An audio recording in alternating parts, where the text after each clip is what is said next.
சேலம் மாவட்டம் கருப்பூர் காவல் நிலையம் அருகே பட்டப்பகலில் திறந்த வெளியில் லாட்டரி சீட்டு விற்பனை செய்யப்படும் வீடியோ ஒன்று வைரலாகி பரவி வருகிறது.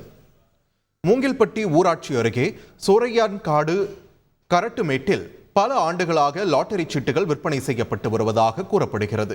கொல்லப்பட்டி புதூர் பகுதியைச் சேர்ந்த மாரியப்பன், இவரது அண்ணன் மகன் செல்லதுரை மற்றும் முத்துக்குமார் ஆகியோர் லாட்டரி சீட்டு அதிபர்களாக செயல்பட்டு வருவதாகவும் சொல்லப்படுகிறது.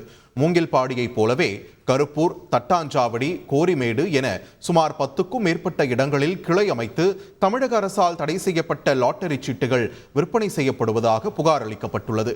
காலை 8 மணி முதல் மாலை 3 மணி வரை நடைபெறும் இந்த லாட்டரி விற்பனை கருப்பூர் காவல் நிலைய போலீசாருக்கு தெரிந்தே நடைபெறுவதாக குற்றம் சுமத்தப்பட்டிருக்கும் நிலையில் லாட்டரி சீட்டு விற்பனை நடைபெறும் வீடியோ தற்போது வெளியாகி பரவி வருகிறது.